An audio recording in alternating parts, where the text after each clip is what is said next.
Terima kasih atas kehadirannya hari ini. Rapat koordinasi akan segera dimulai, yang akan dipimpin langsung oleh Ibu Ayla. Untuk Ibu Ayla kami persilakan. Terima kasih Ibu Puri. Selamat pagi semuanya. Saya mengapresiasi atas kehadiran dan kesiapan tim pada hari ini tahun 2026. Menjadi tahun penting bagi perusahaan kita karena kita akan memperluas jangkauan pasar sekaligus memperkuat daya saing melalui inovasi produk. Saya harap di rapat hari ini berjalan aktif dan menghasilkan keputusan yang konkret. Berdasarkan riset pasar kami, Jawa Tengah memiliki potensi pasar yang cukup besar, khususnya di Kota Semarang sebagai pusat ekonomi, Solo sebagai kota budaya dengan daya beli stabil, dan Magelang yang berkembang di sektor pariwisata. Strategi kami terdiri dari digital marketing berbasis media sosial, kerjasama dengan distributor lokal, pembukaan outlet atau cabang kecil sebagai titik distribusi. Menarik, bagaimana target waktu implementasinya? Kami menargetkan tahap awal dimulai pada kuartal kedua 2020, dimulai dari Semarang sebagai pilot project.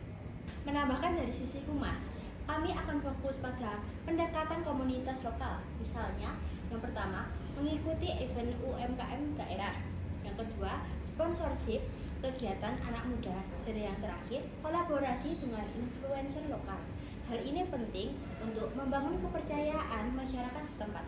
Bagus, kita memang perlu pendekatan yang tidak hanya menjual, tapi juga membangun hubungan. Sekarang, saya ingin mendengar lebih detail dari divisi personalia Ibu Bilkis. Bagaimana kesiapan tim kita untuk ekspansi ini? Baik, terima kasih. Dari sisi personalia, kami melihat ekspansi ini bukan hanya soal penambahan tenaga kerja, tetapi juga kesiapan kualitas SDM dan juga budaya kerja. Untuk itu, kami merencanakan rekrutmen tenaga kerja lokal di setiap kota tujuan agar lebih efisien dan cepat beradaptasi. Program pelatihan intensif selama 2 minggu sebelum operasional dimulai. Penempatan satu koordinator dari pusat di setiap cabang untuk menjaga standar kerja.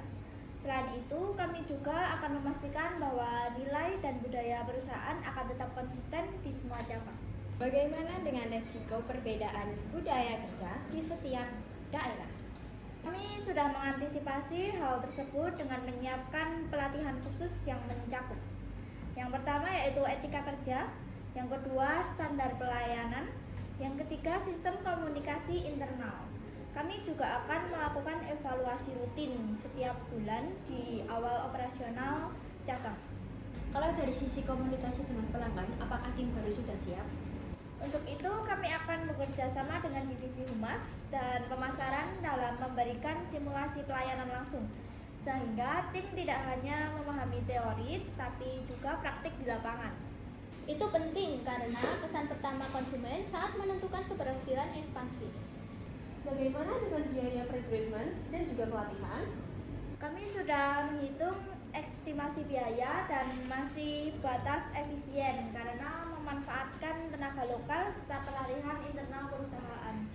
Dari sisi anggaran, ekspansi ini membutuhkan perencanaan matang. Kita perlu mengontrol biaya operasional agar tetap efisien.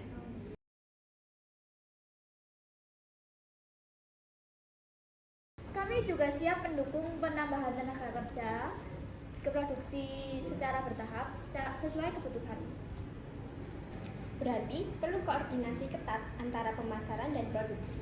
Sekarang kita masuk ke agenda kedua, inovasi produk. Silahkan dari divisi pengembangan. Kami melihat tren pada tahun 2020 mengarah pada yang pertama, produk praktis dan mudah digunakan.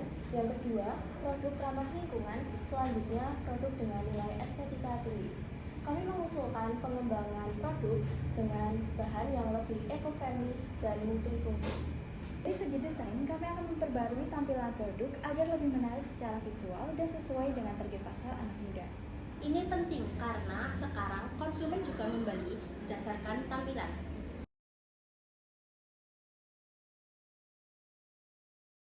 Apakah bahan ramah lingkungan ini lebih mahal? Sedikit lebih mahal tetapi memiliki nilai jual tambahan. Kami juga menyarankan peluncuran produk baru dilakukan kebersamaan dengan kampanye digital agar dampaknya lebih besar. Dari sisi SDM, kami juga akan menyiapkan pelatihan khusus agar tim memahami produk baru dan mampu menjelaskan ke konsumen dengan baik. Selanjutnya, apakah ada kendala atau masukan lain? Saya hanya ingin mengingatkan agar semua divisi membuat laporan anggaran yang lebih detail. Baik, nanti saya bantu koordinasi pengumpulan laporan dari masing-masing divisi. Kami juga butuh timeline yang jelas agar promosi bisa terjadwal. Baik, nanti setelah rapat ini kita susun timeline bersama. Berikut saya akan membacakan rangkuman dari hasil rapat kita hari ini. Ekspansi pasar difokuskan pada Semarang sebagai tahap awal, kemudian Solo dan Magelang. Yang kedua, akan dilakukan kerjasama dengan distributor lokal dan promosi melalui event serta digital marketing. Yang ketiga, rekrutmen tenaga kerja lokal dengan pelatih intensif oleh divisi personalia. Yang keempat, produk mengarah pada konsep modern, praktis, dan ramah lingkungan. Yang kelima, desain produk akan diperbarui agar lebih menarik. Yang keenam, produksi akan menyesuaikan kapasitas dengan permintaan. Dan yang terakhir, peluncuran produk baru direncanakan bersama dengan ekspansi pasar. Terima kasih atas kontribusi semua pihak. Saya harap rencana ini bisa segera ditindaklanjuti oleh masing-masing divisi. Dengan kerjasama yang baik, kita bisa mencapai target tahun 2020. Rapat saya tutup. Terima kasih atas kerjasama dan partisipasinya. Saya nyatakan